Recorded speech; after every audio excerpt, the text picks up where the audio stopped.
like you really want to? Can you love me like you do your hustle? Can you feed me past the food and grubbing? Can you clean me like it's church on Sunday? In the tubbing, scrub a dubbing, clean the fountain, make a wish and throw 100. I might just blow it. Your heat ain't warming, your mountain's swarming. Okay. Hi. Hello. Hello. What's up, everybody? It's your girl, Iman Loren like Polo, Black Honey Buns, bitch. And we here for another special episode of the Real Hoodwives Chicago with He Who Toasts Bread. What up, y'all? AKA known as Toaster. That's me. Yes. Okay. I heard from Q. Damn. Oh, this is bad. It's already bad. But yeah, sure. Let's go. That you have a poem. Oh, even worse. And he was like, it was something like, finger. Is that true? Is that false? About finger. Like he was like, you was just like, finger. Here's the thing. I wouldn't put it past me because I only talk about weird things. I'm a weird ass nigga. I'm just a weird person. I do remember making poems about fingering, but I'm not sure if the one you're talking about is the one he's talking about. That's a perfect segue, because I wanted to know what was your opinion on that. On fingering or writing poems about fingering? Both. Okay. I think both. Really, I think the center of the Venn diagram there is you really ought to like communicate with whoever you're fingering or talking about fingering. I think it's it's good to talk to them a little bit, probably. I feel like a lot of people when they get older they are like so anti-fingering because it seems so childish. Fuck that. What? Why? Who says that? Because it's like wait. Wait, I'm sorry, I had like 2 Coronas. There's like people just think that fingering is like so juvenile. Like nah.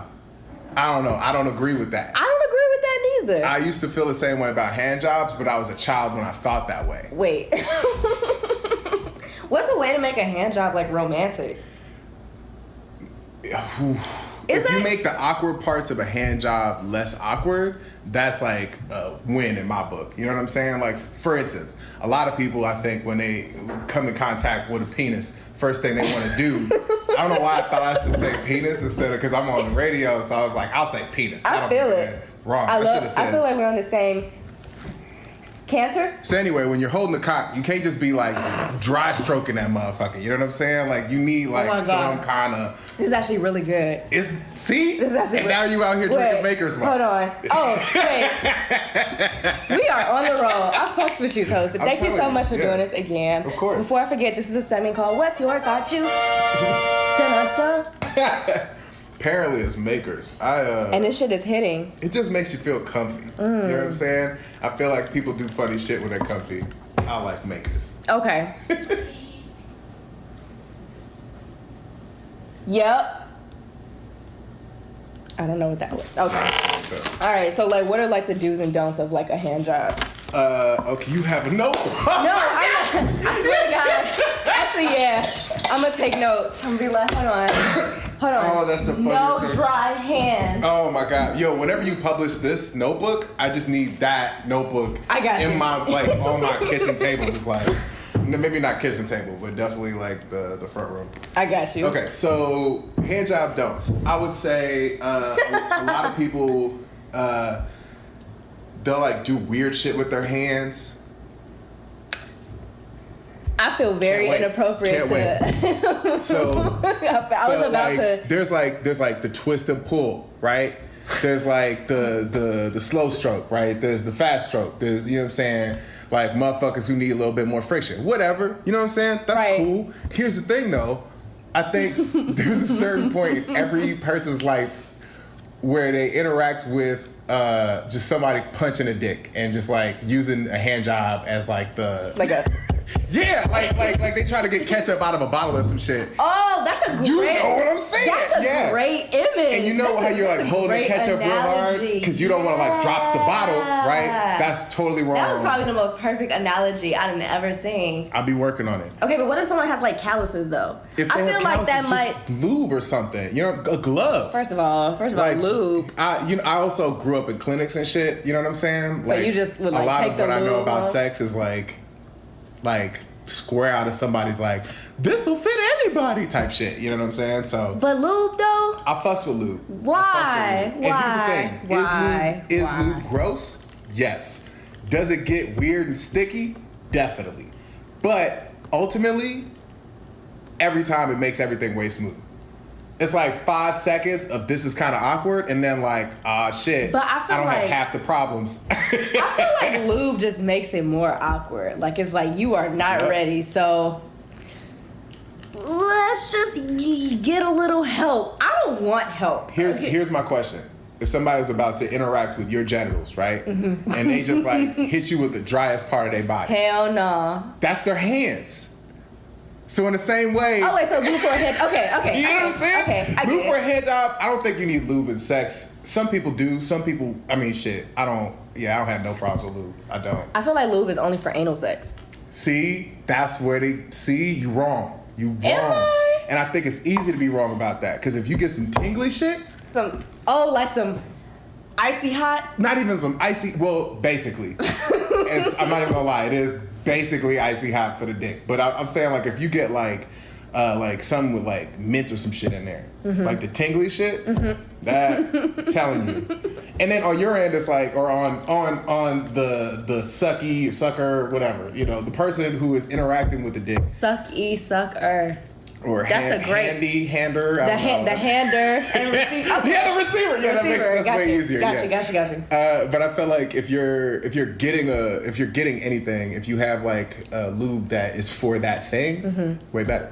Okay. For instance, like if you like really sloppy head, might be a good idea to have some really tasty lube. I feel you. Okay. Changing minds 2019 was good. Kind of, but really not. Because my thing is like, if I have to like casually reach over into my side drawer. And just make the click sound and the, you know? I could totally understand why that would be weird. However, having survived my own puberty, that click sound has an entirely different connotation. I want to know what was puberty like for you? It's terrible. Really? I would seem like you would enjoy puberty. Well, I mean, like, everybody has, like, that one part that they're like, well, I'll fuck with this.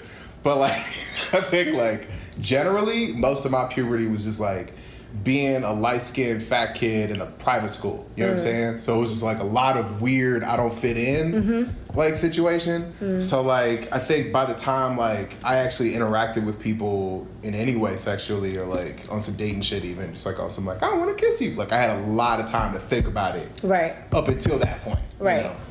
But, low-key, yeah, puberty is awful. I don't think anybody likes that shit. You smell funny. You know what I mean? Out of nowhere, you know what I'm saying? Your body works differently and better and, like, worse. I think puberty was rather enjoyable for me. I started... You on the other hand, like, it was great on... I don't really know if it's great. I started really, really young. I started watching porn at, like, 9. Yeah. And, like, I was talking to a Kenya about it, and she's like, well, how many times a day can you masturbate? I'm like, at least, like, maybe, like, 12. I mean, if it's the right day and you have some steak in you, you know what I'm saying? Some steak in you? I think, yeah, personally, I just like any red meat, it helps. Does that, okay, I know exactly what I want to ask. Well, not that you would probably, well, actually, I don't even want to make presumptions. Does diet really affect, like, the taste of, like... Oh, personally, I don't pay too much attention to, like what diet affects what, you know what I'm saying? For me, I'm like, this pussy seems good. You know what I'm saying? Like, I'm not, there's no, I like, did you have cereal? You know, there's no, like, I don't need to know. You taste a little fruity loopy. Yeah, don't get me wrong though, I do occasionally, when thinking I might interact with a person, I might eat some pineapples. I might be more likely to drink a smoothie.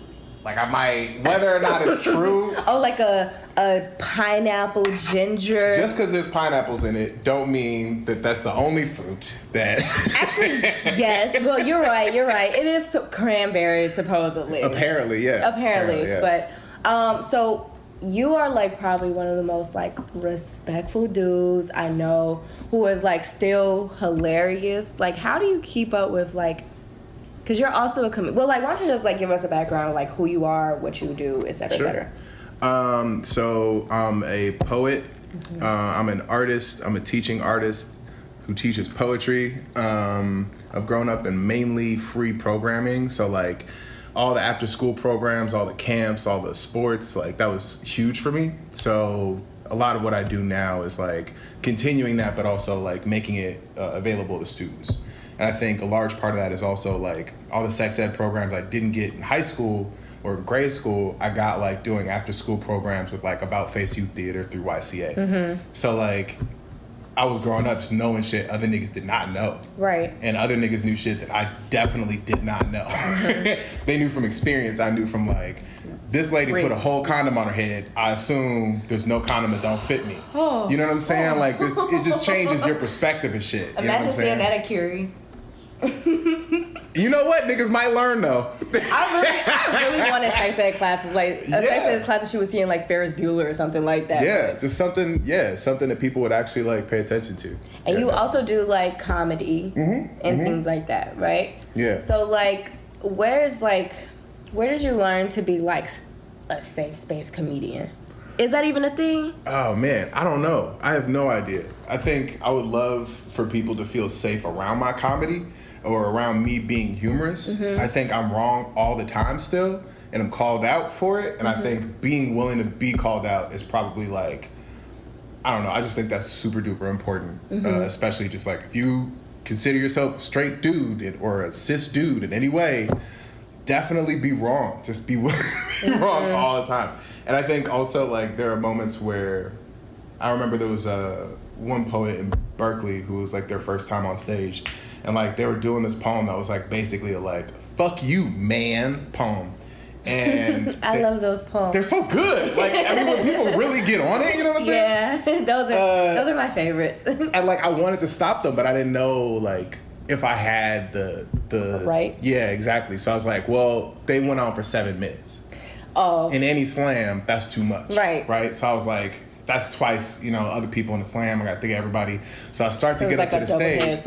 Right. Yeah. And I start to get up to the stage to be like, creeping up to the stage to be like, yo, it's time to get off the stage. They turned to me and turned that whole shit on me. And all of a sudden it was a group piece. Really? And that was probably one of the most funniest things I've ever been a part of. That didn't happen here, did it? No, it was in Berkeley. But Berkeley, even still, like, I think a lot of people would be defensive about that, or they would like shut it down in one way or another. Mm-hmm. And like in that moment, I just got to get my ass handed to me. And that was like one of those moments where it was like, you don't have to have all the power on stage in order for people to really appreciate you being there and get something from it. So like moments like that, I think California, like my experience in California and the Bay Area and the people I met there. I heard you had a great experience out there. Yeah, in a lot of ways. Mm-hmm. Yeah, like the Bay Area a lot. Don't want to live there. That's the only. What do you got like going on or like working on right now? Writing a manuscript. Super excited for that. Yeah. Oh, that's so exciting! I didn't know. Yeah. That's so exciting. Can you like? Do you know what it's going to be about? I have your first book, your first manuscript. That's where it was like upside down. Wow. Yeah. That's wild. Am I tweaking or no? Okay. Yeah, okay. I'm pretty sure. Yeah, that's the first. That's the first you dig. But yeah, I think this book is focused more on like growing up and like growing up.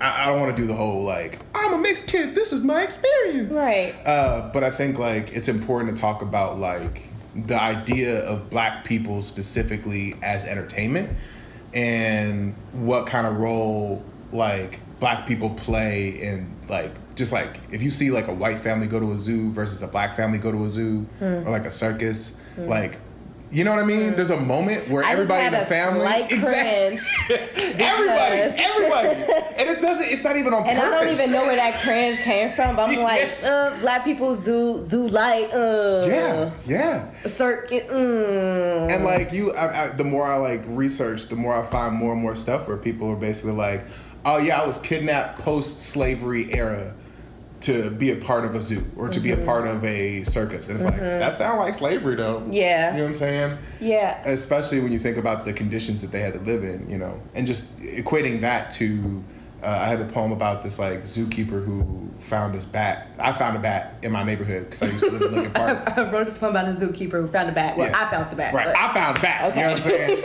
But like when I found the bat, it scared the shit out of me because I thought it was a toy. It wasn't. Fuck it. Anyway, went back to the crib to get a baseball bat. Ain't a bat a toy? It was a real live fruit bat. Like this nigga opened up like Dracula. Oh, like a bat. Yes. Not a no. Bat. But I went and found the bat and brought that back because I figured you gotta kill this. And I'm on my way to getting pizza. So if I'm like getting pizza, I'm holding a box and a bat flies at me, I'm gonna not know what to do. I don't think bats like pizza. I was 12. You know what I'm saying? They probably like Little Caesars though. I didn't know what to do. Everybody likes Little Caesars. I don't, but yeah.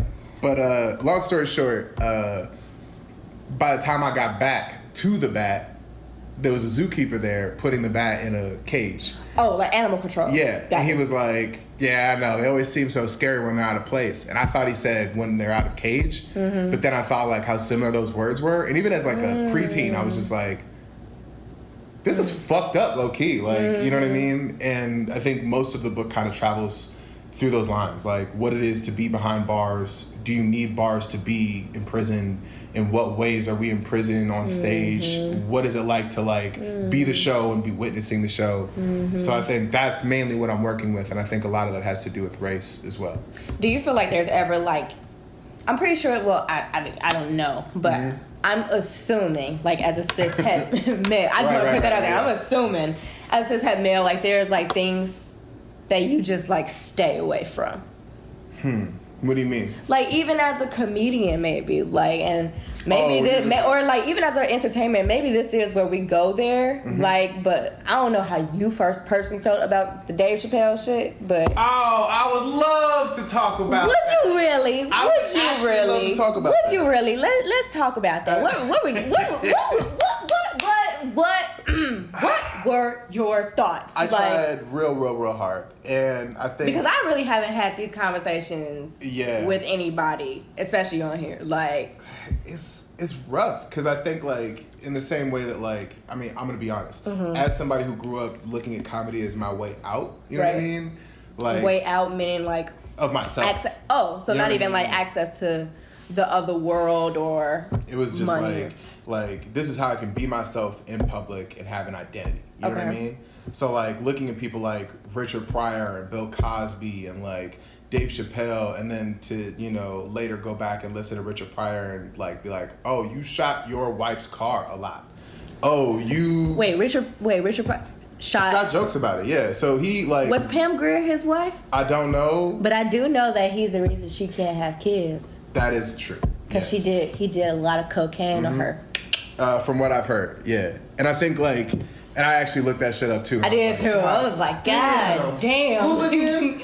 God damn. But I think like looking at your heroes like that and then going like, man, you're fucking bugging. Like I can't, there's nothing about Bill Cosby I can get behind. Technically, yeah, there's like technical aspects to his comedy that is great, and the things he has done, there are great things, but nobody is one kind of person, and in the same way that a good person, anyway, my point is, I feel you. This is like, I promise you, this is the place, like, to talk about it. Like, Akin and I, we was talking about R. Kelly. Yeah. And in the midst of that, I was just like, whoa, is this the time? But I was like, yeah, bitch, you make this podcast. Yeah. This better be the fucking time. Yeah. So I would really love to hear your opinions, because I feel like you're probably one of the best people to talk about it, because you hold yourself accountable. Well, from what I see with working with you and just like hanging around you, like you hold yourself so visibly accountable, and that's what I really appreciate about you. It's like I love that. It's like you are visibly, literally, not like fucking yourself up so much. You're always like doing like the as Will Smith says, the self-correcting. Like, it's like, hold on, like, let me backtrack what I just said, and like, it's still wrong too. All the time. I think it's, and that's okay. But I think like, I think I do try to correct myself as much as I can. But I also think like, the more I look around, the more I'm like looking at like other men in my life, I'm like expecting a lot from them because I'm expecting a lot from myself. But I think the difference is in a lot of ways, like I've studied, I've researched, I know better. Yeah. And like my job should be more along the lines of helping other people research and know better and then do better. But I think, lately I've just been realizing a lot more that like being the kind of ally I would like to be means not talking so much. That's a very honest thing. And in the most simplistic way. So we were talking about the Dave Chappelle thing, right? And I honestly do want to know your opinions on it. I feel like you are the perfect person to talk to about it. I feel like I've been punching windmills with it. Like I've talked to a few people. Like it's a fantastic image. Like I made a status on Facebook was like, this Dave Chappelle shit got me like unfriending motherfuckers mercilessly. Like, and like they were just coming like, oh, it's for the sake of the art, it's for the sake of the culture, and this and the third. I would love for that to be true. I would love to just accept that and move on along and be like, I love Michael Jackson, R. Kelly, and Bill Cosby's stuff. You know what I mean? I don't think the same with Dave Chappelle. Michael Jackson? I mean, well, you know damn well. Okay, right. And that's why Dave Chappelle's shit was so fucked up. Because he started with the Michael Jackson shit. I realized it as soon as I said it. I know. And so I was like, wait a minute, hold on. And I think why Dave Chappelle was so hard to watch him do it was because he did the like, they were guilty, but it's R. Kelly. That's I Believe I Could Fly. Yeah, Michael Jackson was guilty, but Thriller. Yeah. You know what I mean? And like, in 2006... 16, 17-year-old self was like, that shit is hilarious and true. And I think, that is actually true. That a lot of people would much prefer to enjoy someone's art than to like... People hate to lose their icons. And I think like, the truth of it is like, whereas we needed to hear somebody say it in 2006, I think now he's lost touch with what his audience needs. He as in Dave Chappelle. Yeah. Right? Okay. I love that you say that because I was talking to someone who they sort of came as a ageist approach. Like, all of y'all just being so oversensitive and so fickle. I'm like, you got to understand that we are the same generations who get messages across through Twitter. Like, Black Twitter can make a whole thesis on why a nigga got them fucked up. You know what I'm saying? Or like we don't even watch the news anymore. Like, we get all of our access to what's happening in the world via Shade Room. You know what I'm saying? Like, so it's like when we think about, we have to be sensitive now because like when we was younger, like y'all was the same people that was teaching us that like if someone hurt our feelings, then we hurt their feelings back, as opposed to like having a real actual conversation or like saying like, yo, you hurt my feelings, but I can't cry about it. You know what I'm saying? Because that means I automatically lose. So I'm like, as like accept that we're sensitive because that's not being oversensitive. That's progress, I think, right? Also, we've never seen progress in this way. I don't know if there's ever been such a scared generation. I love this right now. It's making me so happy. We've been scared the shit out of people for years now. Yeah. We literally, as a generation, I think we hit like maybe the internet. The second we were introduced to the internet, this is really good. It was like, y'all niggas liars. Yo, Makers, my homie Lucas. Are you almost empty? No, but like I fucks with it. Do you have another one? I don't, but what did you do? You see? Oh, see? Yeah, see? Whisper off camera. There you go. I don't know why I keep saying camera. There's no camera. I mean, you want? Yeah, probably, actually. Oh, yes, with the pervert, yeah, yes. Or Lagunitas? I'm going to stick with the shit. Yeah, and then I'm going to come back probably holler at the expensive shit later. Just in case. But I think, is Dave Chappelle technically one of the most sound technical comedians of all time? For sure. That's not hard to give him, and it would have been hard to give him 10 years ago. But I think the real question is like, should someone like that be challenged for the shit they say? Definitely. And was That's what he said. That's a very sound statement, and I appreciate that. You know what I'm saying? And like what he said was unforgivable. It's not unforgivable, but it was like fucked. Like you can't just immediately like, oh, it's Michael Jackson. Isn't Michael Jackson great? Sure, but like truth be told, like okay, we can't condone that kind of behavior.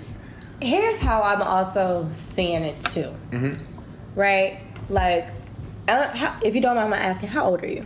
I'm 30 this year. Are you serious? Yeah, last month.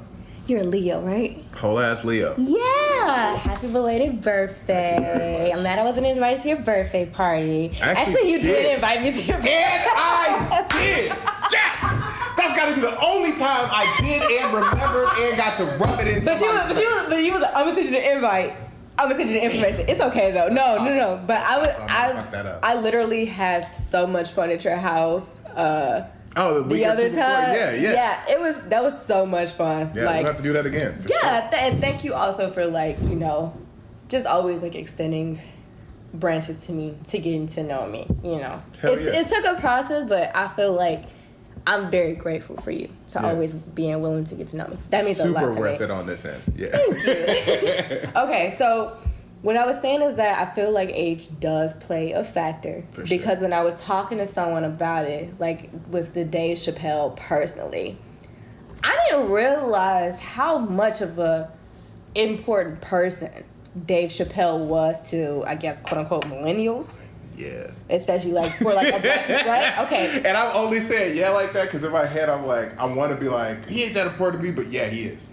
Can you maybe explain to me why he is so important to black people? Can't wait. And there's a point that I am deriving at that, but I am fully intrigued to know, because my thing is when I didn't even start watching Def Comedy Jam until I was in my 20s. You know what I'm saying? Because it was the year anniversary where everybody was coming back, and my access to comedians who done made it was the Bernie Mac show, or the DL Hughley show. You know what I'm saying? That's like WGN type shit, right? So the Kings of Comedy, but whatever, yeah. The Kings of Comedy, you know what I'm saying? Seven entertainer come out and shows, you know. Right. They make us come out in barbershop, you know what I'm saying? So why is Dave Chappelle so important to black people? Or is that a big statement to say? So what I think most people don't really realize about comedy is that before Richard Pryor, I feel like I would say Richard Pryor is a really solid line. There wasn't as much black people do this, white people do this. There were just some things that he did that changed comedy forever, and then everyone after him began to do. Even when you look at people like George Carlin or Robin Williams or... Robin Williams. I know who Robin Williams. I was just naming white comedians. Okay. Basically, if you ask any white comedian who their idol was, most of them would... Any comedian, they'd be Richard Pryor to start. And if not Richard Pryor to start, they'd be blah, blah, blah, blah, blah, blah. Gotta throw props to Richard Pryor. Richard Pryor's 60s, right? 60s, 70s? Yeah, I'd say 60s, 70s, 80s. 80s, okay. Bruce's Millions, whatever. Okay. But I'm a huge nerd. Point is, when it got to Dave Chappelle, I think that was the first time since Richard passed, that there was a comedian that was so himself, or so themselves, I should say. You know what I'm saying? I think comedy is so heteronormative as fuck. But I think basically Dave Chappelle was following the lineage of Richard Pryor, but doing his own thing in a way that appealed to a generation that just hadn't been talked to in that way. Okay. And would you say that was the 80s, 90s generation? Yeah, okay. I would say 80s and 90s babies. When they got to Chappelle, I think that was just first of all, he's funny as fuck. He's saying things that no one else will say at a time where no one will say shit, and everybody thinks everything is fine. There was just so much he was bringing to the table that nobody else was. And then Comedy Central fucked his whole life up. Really? I want to know this story. Please educate me. Wikipedia will teach you better than I will. But fuck Wikipedia. When he got to his last season, what ended up happening of the Dave Chappelle show? Just a quick background for me to know. I never seen the Dave Chappelle show. Okay, all right. Well, we not gonna It's just because I know you. Right. This isn't judging. Oh. This is like me. Oh, you in my expecting head. me to know the Dave Chappelle? Me in my head is like, yo, you would love that show. I'm pretty sure I fucking would You too. would love that show. I'm pretty sure I anytime. would. Like, what was it? Like, was it like just like was it like a series of like just his stand-ups, or did he have like an actual like show where he would do like skits? And I'm telling you, it was a skit show. It was a skit show, so he was comedy. So those skits weren't Saturday Night Live skits. Nah. Oh, so those were his skits. Those were his skits. Love so that. Charlie Murphy, him. Prince, him. All that. Wait, he shit. did Charlie Murphy? Yes. Okay, yes. Love that. All of that. All the. I've seen like the one where he was like ashy lipped and cracked out, and I've seen the R. Kelly skit. Mm-hmm. I've seen. I think those are the only 2 skits I've seen. And like when those came out, I can't even get into it. Please do. We have time. The best way to put it, I think, was that his skits, basically Richard Pryor, when he had his show, he had like a season or 2, and NBC was like, fuck that, nigga, no, cannot do this. Richard Pryor had a show where he walked out for like a commercial with no penis. And I don't mean like it was like blurred. He was like a Barbie. He was like a Ken doll, and like, and the whole premise was that NBC had neutered him, and like, that was how Richard Pryor did TV, right? Also, you got to watch the TV. But also, there was a point in time where it was like, from what I remember, TV went there. Or like TV and radio went there. Like I specifically remember like. And please correct me if I'm wrong, but like there was a moment in time, like it was okay to say bitch and the F word, et cetera, everywhere, and like people was smoking in restaurants and in buildings and shit like that. Bitch got canceled. Well, and the F word got canceled. Damn! And the way you said that is super accurate to. And then like the F word got canceled shortly after. Yeah. And then it was like, bitch came back. You know what I'm saying? I think what you're talking about specifically is Comic View. Like, you know what I'm talking about? Okay. Like the era where like people were just happy to laugh at somebody who's good on stage, right? Right. And like I think that was like people loved that so much because it was easy to just assume that everybody was on the same page. Right. So like white person making a black person joke, or a black person making a white person joke, a Mexican joke, an Asian joke, whatever, like we're all on the same page, right? Or like operating from the same humor or like whatever. And I think there was like a point where like I think yeah, I'm sorry. Fuck y'all. Fuck 12. But right, I think 12. They shoot all the time. Yeah, unless it's an ambulance, in which case my bad. Okay, save them. Yeah, right, yeah, whatever. But I think there was a point where society just realized, like, or at least white society realized how different things were on the other side. Even though they've been even though there's so much comedy and TV and all this stuff coming out about what it is to be black, I think there was still an easy way for white people to go, aha, yeah, okay, but only to a point. And when the internet hit, I think there was like no gate. Like there was no gate for white people to keep black people out anymore. So I think like when it came down to it, ultimately there was a societal shift in like what we thought was okay because we realized we weren't on the same page anymore. Right. From my generation, from my perspective, that's how I saw it. Like people were like, yeah, you can make a nigga joke and whatever. I can like not think about it because in general, I know you understand your privilege and that's why you're making this joke. Where now we can't rely on that anymore because half the comedians were like, well, I just made that joke because it was funny. It's like, damn, you don't even have anything good to back it up. Right. I can't even trust that I trust you as a person. Right. I can't fuck with this at all. Right. You know? I definitely feel you, and I feel you so much. This is why I also feel like what you're saying supports the thought that I said, where I was like, because he had said something that was like he was just saying the F slur so so unforgivable. You know what I'm saying? Yeah, exactly. Yeah. I'm tired of saying mercilessly, but he was just saying this so intentionally. Where I was just like, and I was just like, part of me, I'm like, all right, come on, like put your safe space aside. Like, let's see where he goes with this, right? But I'm like, Oh no, nigga, you driving this boat, right? Yeah. Like, I spent 20 minutes watching you offend me. And then I spent another 20 minutes trying to allow it. I couldn't even get through the whole thing. And I can't even get through the whole shit. You couldn't? I couldn't. Oh, that makes me feel so good. Because everybody has their point. And I think for him, he was like, oh, y'all were offended by my last special? Well, let me show you how talented I am. And the thing was, again, yeah, super talented, man. But you said some dumb shit. Right. I don't care how good you can play piano if you're saying nigger all the time. You know what I'm saying? Like, yeah.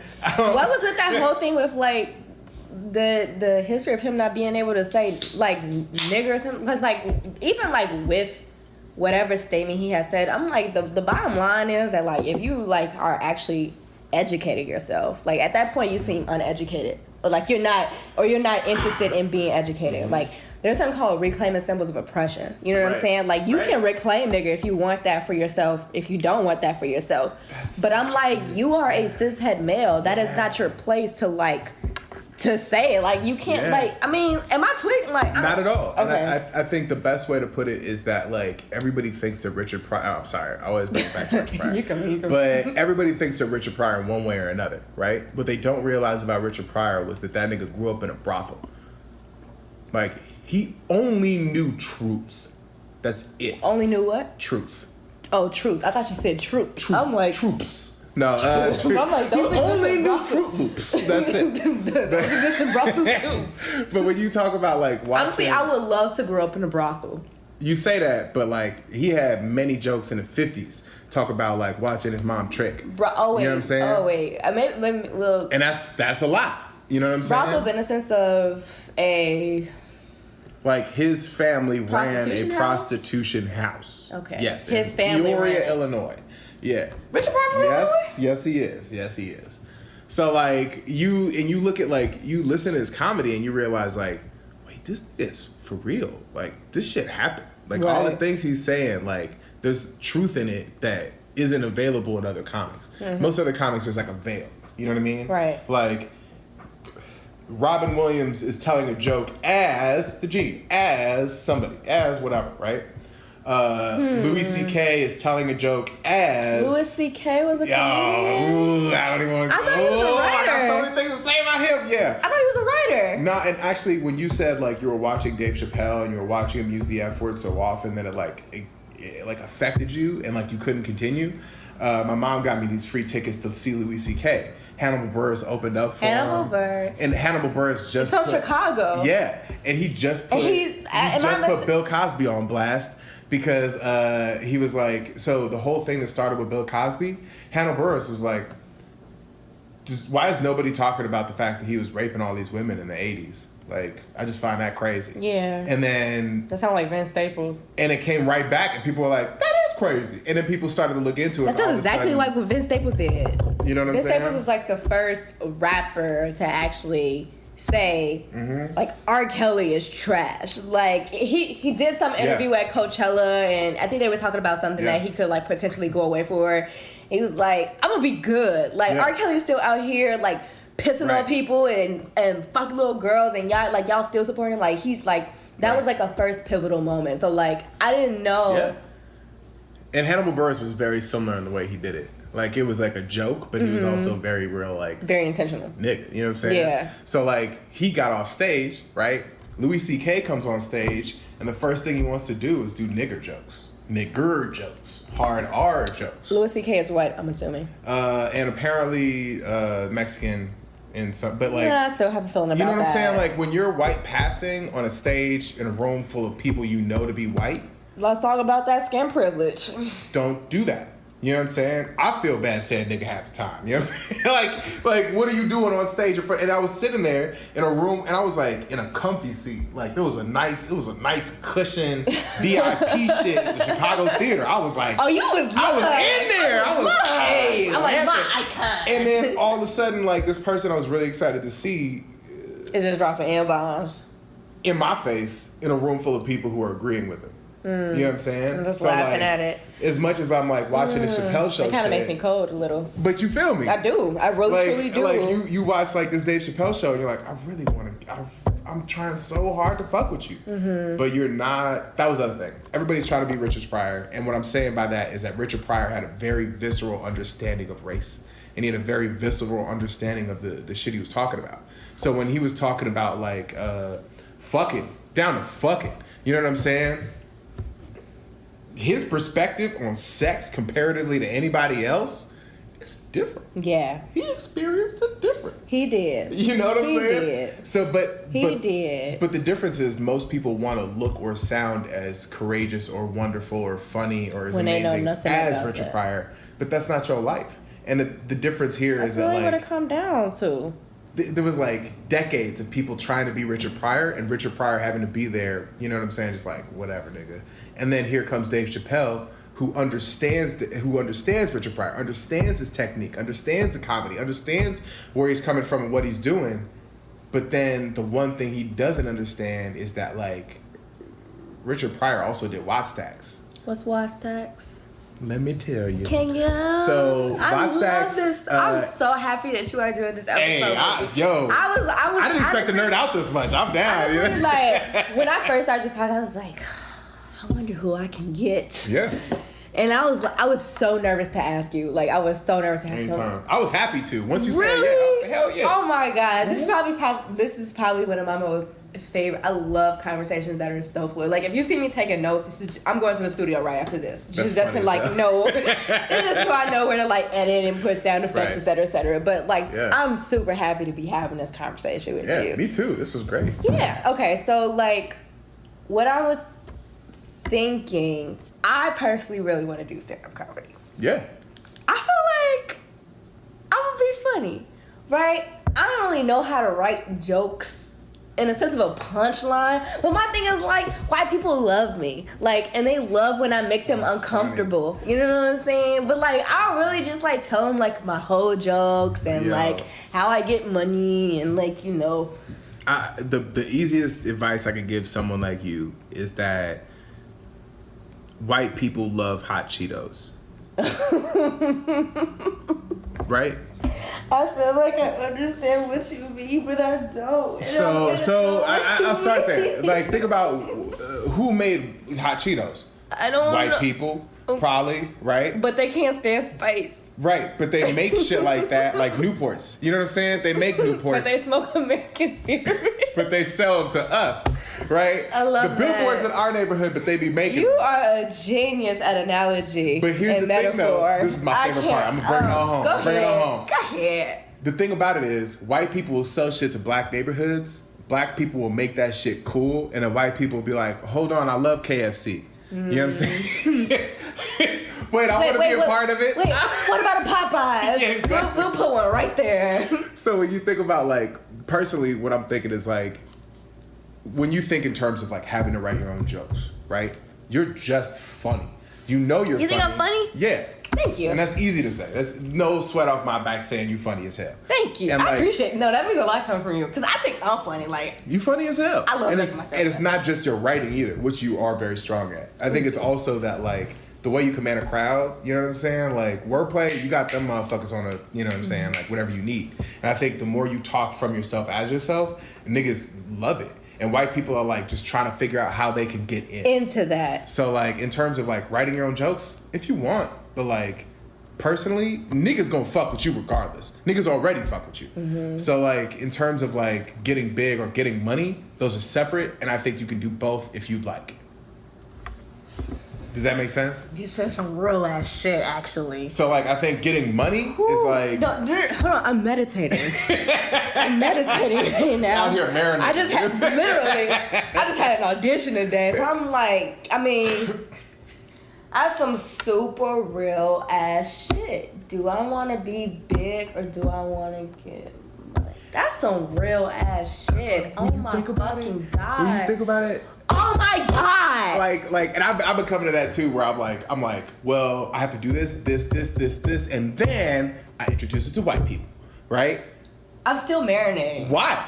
Why do I have to introduce it to white people? If it's popular in the hood, I'm good. You know what I'm saying? If black people fuck with it, if people of color fuck with it, you know what I'm saying? Like, the majority of the world is non-white. So if I can manage to exist without whiteness in my shit, chances are I can still make money. I can still make resources. I can still get my shit together. Mm-hmm. My point is, like, with someone like you, like, white people are dying to figure you out. You know what I'm saying? So if you want my opinion, I would be like, be yourself as much as you can, and know that, like, niggas will support you. Niggas already are supporting you. You know, they love supporting you. You represent so much about what, like, black people need to see. You know what I'm saying? I appreciate that, Tucker. But you are too, though. But you don't need to be in white spaces for them to see. That is actual factual. I was thinking about trying the comedy's open mic up at the Den up the street. Have you ever done that? I feel like you have. So that's my feature. I'm sorry. Are you mocking me? No, I'm doing this because. Wait, first of all, how are you feeling? Was that enough makers for you? It was perfect. Okay. It was perfect. Because I'm like, it's better. You made a right choice. Right, you made a really right choice. I think the way to put it, the easiest way to put it is that whether or not your jokes are funny, comedians don't want to laugh. Or like, even if they do want to laugh, they're dead inside, right? And when you think about what a poetry open mic looks like, 90% of them are actually poets. So if you go to a comedy open mic, 90% of them are comics, right? But most people who go to see comedy, they're going there for a laugh. And they just got out of work. They don't give a fuck. You could go up there and be like, poop is great, and them niggas will laugh because they're dumb. Not to say that people are dumb. You're not dumb, audience. I'm just saying, like... Not our audience. Not this audience. Hoodwives, this audience has dumb. good taste, right? But they fuck with you, which is... Gentrified wives, y'all are dumb. Gentrifying wives, y'all are dumb. But the Hoodwives are not dumb. Hoodwives are not dumb at all. And my point being, like, they're here because they already support you. And I think, like, it's not going to be hard for you to find a following. Okay. You know what I'm saying? Yes. Have you ever heard of this comedian? So, like, we was talking about the Dave Chappelle shit. Mm-hmm. I was like, fuck this. I'm going to Tiffany Haddish shit. Love Tiffany Haddish. Did she fuck up too? No. Oh, okay, cool. She made. I was like, oh no. Like, honestly, I was like hella disappointed when I had seen her Netflix special, They Ready, coming out, because I'm like, oh cool, this is like her Netflix special. She was like, I'm gonna make a special where, like, I'm not gonna even do no stand-up comedy. My stand-up comedy, I'm gonna just be introducing all of these guests. Yeah. She had this comedian by the name of Flame Monroe. And they are like a transgender drag queen. Like, they're like a drag. One of the most funniest shits I had ever seen. And it was so funny because I felt like, personally, I felt wrong for laughing at it, but I felt like I was supposed to laugh at it. You know what I'm saying? Like, I'm supposed to be laughing at this drag queen, like, finessing niggas because they got a dick. Like, I'm supposed, and like, the fact that it came right after that Dave Chappelle shit, I'm like, now I know y'all can't tell me shit. This is what it's supposed to look like. You know what I'm saying? Like, and it was just frustrating to me because I'm like, come on, Dave. Like, well, he did Chirac. Dave Chappelle? Yeah. What you mean? Was Dave Chappelle in Chirac? I don't remember. He was in Chirac. What was he in Chirac? And he defended Chirac. What was he in Chirac? He was in the strip club scene. Yeah. That's, you know. Do you like strip clubs, Toaster? Personally, I love strip clubs. However, strip clubs hate me. Why? And you're gonna understand the second I say it. You're gonna understand the second I say it. You ready for it? I feel like you already know. You know what it's gonna be. I feel like I'm a totally disagree. I waste strippers' time all the time. Oh, because you don't speak. Because they come up to me and they want to talk. So I'll talk forever. I'll have whatever conversation they want. But do you be throwing money on the strippers? But that's the problem. I'll have a wallet full of money. Oh, you balling. You doing it right. I'll go with B or somebody. You know what I'm saying? But like, they got the hookup. But if every time I ever show up is when I got the money for it. But here's the thing. I respect that. I respect that. However, I respect that. With me, you gotta be the last stripper. Does that make sense? Because the first stripper, I'm always like, hello, nice to meet you. Tell me about your creative writing degree. Right? Do you have a BA? That's happened. I literally had that conversation. Oh, wait, you need this for your MFA. I got you. There was one time where B had a party and B and somebody who I'm not going to put up blast on this podcast, but B will be all right. Rachel was on the same shit. Yeah. Rachel was just on the side, like, just so you know. Yeah, cut they shit out. Yeah. But But I was sitting there, and the stripper came over, and she gave homie a lap dance, and then she came and gave other homie a lap dance. But while she was on his lap, she was talking about, like, oh, y'all are teachers? Oh, like, you know, and then she made it about, like, she just did this weird fetish thing about, like, teacher-student thing. But all of us were teachers, so all of us were like, no. I've never seen a finer person get shut down by so many niggas in a strip club in my life. It was just a moment where she was like, oh, wow, that was sour quick. Yeah. Y'all niggas, you know what I'm saying? The dude was like, I got kids, you gotta get up off me. Period. Period. But all this to say, like, you gotta be the last stripper with me because I'll talk to you and I'll talk to the first 3 before somebody's like, nigga, they want money. It doesn't matter how you talk to them or what the situation. I don't think that. You you have to like give them money and then talk to them, and then they'll be there for conversation. Yes. The whole point of you being there is that you need to pay these workers for doing the work they're doing. I feel that. And I always forget because I think they want to talk to me. But hear me out. Me as a previous sex worker, right? Right. When it works. Partial, right? Yeah. Like am all for, like, I would love to like meet somebody. Like if I was at a strip club, right? Mm-hmm. I'm like, okay, you give me some money. Yeah. You know what I'm saying? Like I'll shake my ass and you know on your chest assist and like you know like then you want to ask me like what's my favorite color and then like if you ask me like you know like what's my kid's zodiac sign.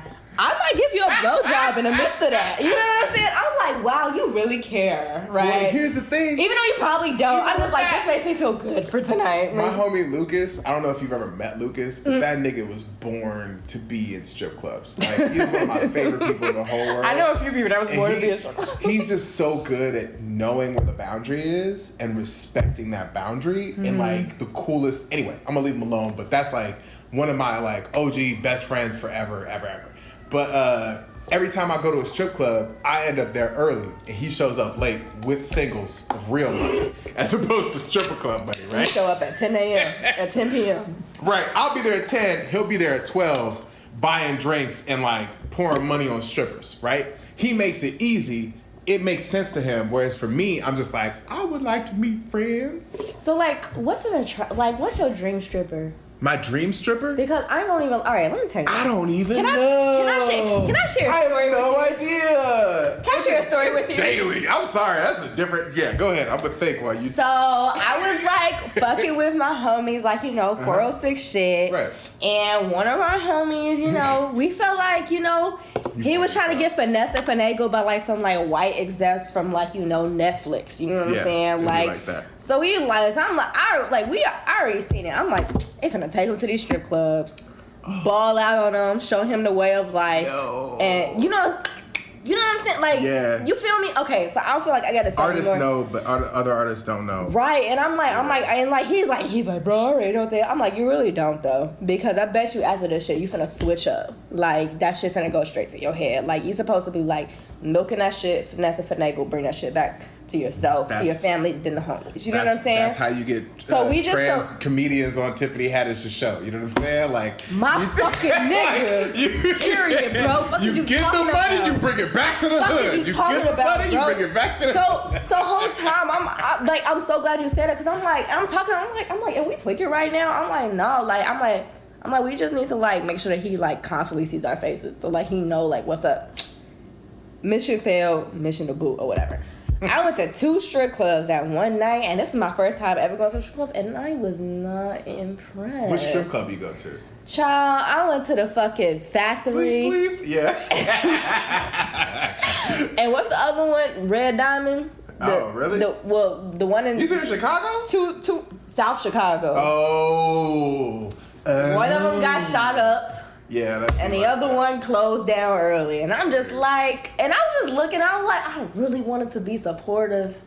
But my thing is like, I don't want a stripper that's like, that's still sexy for them. You know what I'm saying? But I'm just like, maybe you want a stripper with options? Is that what you... And maybe I am passing... Just say, like, I want like romance. Like, I do. Only because, like, in past sex work that I've done, that's been, like, a main initiative to me, to sell a fantasy. You know what I'm saying? That's what that's what it always rendered in bread for me. You know what I'm saying? Like, and that's really where like the emotional work comes in. It's like that's really where the acting comes in, staying about face and staying on key of a fantasy. And I'm not speaking for any other person involved in sex work. This is just like me and my personal thing. Yeah. I personally was not willing to spend money on any of those strippers personally. Well, except for about 2 of them. Oh, two of them. I didn't realize this guy. I had 3 other converstions I was starting in my head. You were like, oh, go long ahead. story short, I wouldn't put $1 in that stripper's brain. I really wanted to because all in all, I think I was completely enamored to see women taking a stage like that. Yeah. That was my first time seeing women take a stage like that, so I was willing to throw bread on them for that. But for like the actual fact of like a fantasy of like, you know, like I don't want to see like you just walking around the floor barefoot, naked, hopping from one person to the next. You know You're out there like, I've seen titties before. Make me believe I'm a princess. Yeah. Bitch, I am Prince Hakeem. What are you talking about? I will take you back to Africa if you do this correctly. I have a lamp right back here. So like, I really wanted that, but I don't know. Funny. Maybe I'm past. I don't know. Maybe I'm tweaking. But like, what is your like ideal stripper? What I've noticed, and I'm gonna say this, and I don't want you to judge me. Okay? I would never judge you. I'm still weird. I'm still a freak, but like what I'm about to say is not that, and I need to still be. I feel like I know what you're trying to say. Hold on.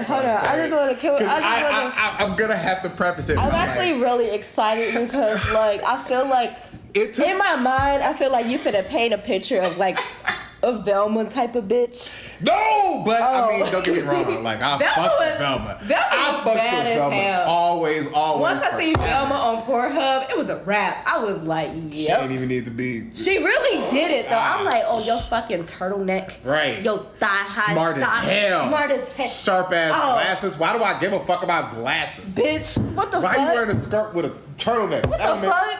No contacts who? Why are your boots so hard? Okay.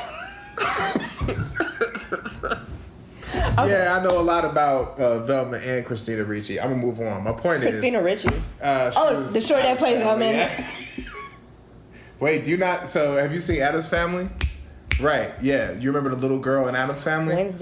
Wednesday was not Velma.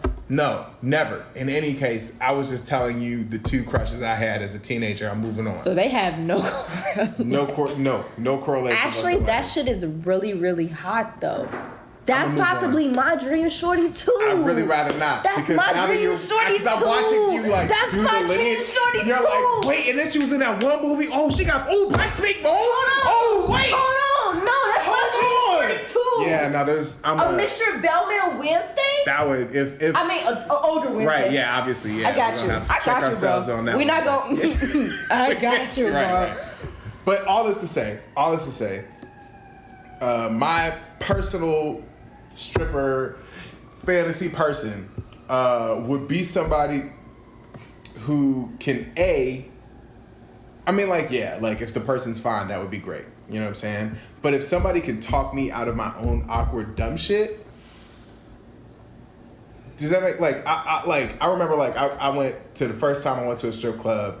No, that's not true. First time I went to a strip club, it was at a bank. I'll move on. But the first time I was at a strip club, I was with Dinesh for a show. And Dinesh came up to me and was like, I would love to go to a strip club with them. Yo, Dinesh is the best person! I feel like they would ball the fuck out. Like, oh my god, they ordered what did they order? It was Hennessy and Moet, something like that. But then like it was. God damn! But they thought that was actually really fucked up because they ordered it thinking that it was gonna be free because it was supposed to be. But then they were like, "Yo, you ordered the 2 most expensive drinks. That's not on the menu." Yeah. And they were like, oh, "Okay, I'll buy the drinks. I ordered it." And I was like, "Damn!" But also like, I don't know, Dinesh. There's no person in this world that I think is like, I don't know. I respect them so much. I got so much respect. Like, oh my gosh. Every situation they're in, they know the deal, and I'm always like, how do you know? How do you know? They handle it so triumphantly. Oh my god. It's just that's like if there's like a mentor that I'd be like, I want to be born like them. Every year I feel like I'm like, what would Dinez do? WWDD. WWDD. Also, the fact that it ends with DD is even funny. WWWD. WWWD. There we go. There we go. But so anyway, I was with Dinez, and Dinez came up to me, and I'm like writing or whatever, and like Dinez comes up and they're like, so what are you doing right now? And I was like, oh, I'm finishing this poem because we're about to go on stage. And he was like, they were like, you realize that you and I are the only people in this room with clothes on, right? This was at a strip club? And I look around and like, there were like, I'm not going to say like. Wait, y'all was performing at like a. Yes. That's hot. It was great. That's hot. I'm not going to lie, I saw some things there that changed. I really wish. Were y'all from Mali? No, not Damn. even. So here's the thing, like every time that I've been like, I've never seen this before, Dinez is like, where's the chicken wings? Does that make sense? Like Dinez knows the deal, whereas I'm just like, oh, I've never seen this before. But the point being, like, there was literally a room just full of just titties and pussy. That was all it was. Just everybody just walking around, hanging out, just doing their thing. And I was just like, damn, I've been writing for an hour and a half. That's beautiful. Ignoring the world around me. You know what I'm saying? That's beautiful, though. But Dinez has always been that person. But all this to say, I would say my person, the person I would look for in a strip club is a person who can help me get over my own shit, right? Talk to me for a long time, rub my shoulders, and then invite their friend to sit on my lap at the same time. So it is safe to say that niggas do go to strip clubs to for get therapists. massages. Yo! Turns out, definitely. Now, is that right? No. It is correct, though.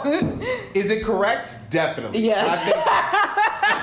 I think just women and femmes in general have to deal with so much emotional labor on a daily that like whatever emotional labor they have to deal with in a strip club is for a time That's why period. I love the strippers. There's money, and they could be like, I'm out, and if you're bugging me, I could get the bouncer to deal with you. I don't want to talk about your wife no more. And when I say like I love the strippers, and I mean that in the most anti-commercial, anti-capitalist way. You like, I love these niggas. I love them. I'm like, where else you gonna know? Like, where else are you gonna get like a real hood therapist? Like, whenever black people like really need a therapist, we just really need someone to feed our physicalities and also to like feed our emotional well-being. Like maybe I just want a hand job and tell you about my daddy issues at the same time. Like there was a TV show, and you can't go to Miss Wintour. What? And get that. I don't know. She was the first white bitch that popped in my mind. I love Anna Wintour. Don't get me wrong. She is the Vogue queen, okay? But no, she definitely ain't giving no hand jobs and therapy at the same time. But have you ever seen Deadwood? No. It's a TV show. It's HBO, it's Showtime, whatever. Long time ago, whatever. Point is, there was one episode where this dude was like the owner of the brothel, right? And he was getting head from one of the people who works in the business. It's a good way of saying sex slave, but whatever. My point is, he was getting head from this chick, and the whole time he was getting head, he was just talking about all the shit going wrong in his day, and like without seeing her at all, I could almost watch how much power she had over him. Does that make sense? Yes. And it was it wasn't like... Yes, I get exactly what you're saying. It wasn't like I'm flexing my power or I need this power. It was more just like, with whether or not they noticed it, he was like, I have no one in this world to talk to. So much so that I'm that nigga getting head, and you know what I mean? Point is, I think men don't know where to put their shit.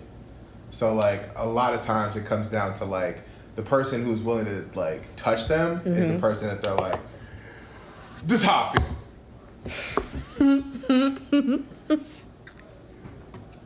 The arm motion was wrong. No. This sounded hilarious to me.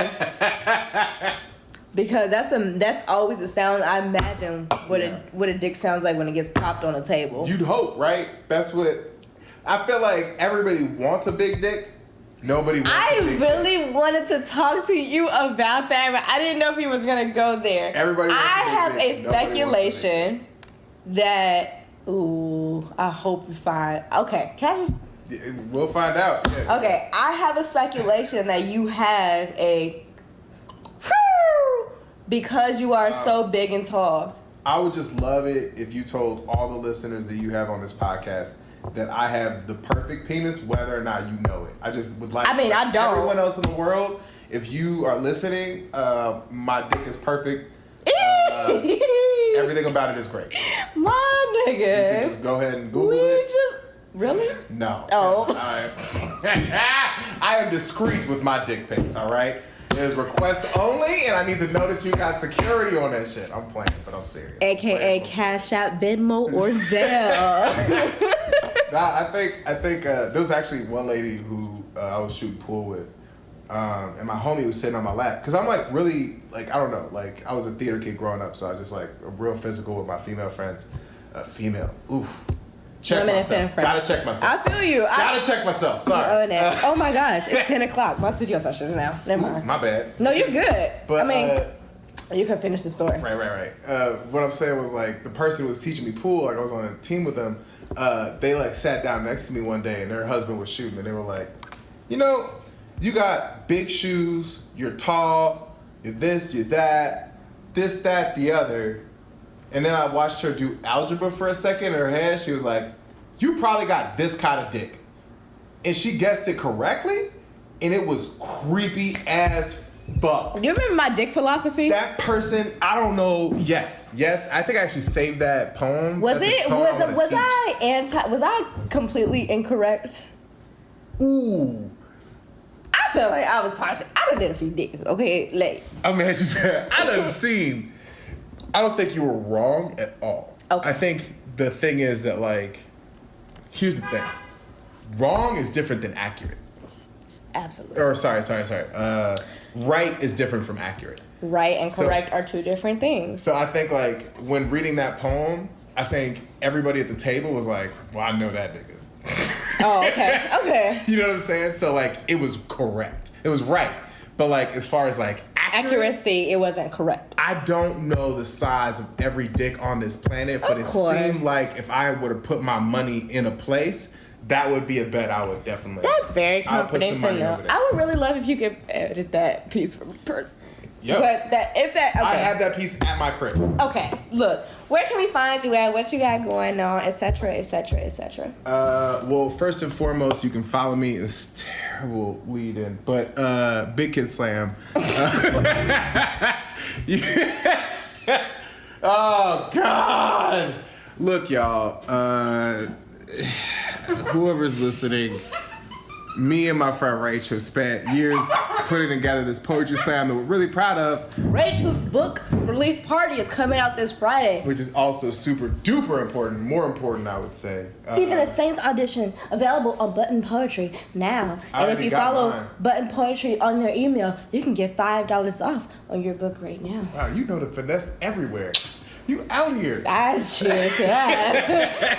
But yeah, long story short, follow. And that also was a terrible segue. It was terrible. I did it. It was my fault. I should have started with my I literally spit in my hand. Yeah, I'm so glad I caught it on time. It was too funny not to. But yeah, follow us at Big Kid Slam on any social media, and you can find me at Something Butter on Instagram or Twitter.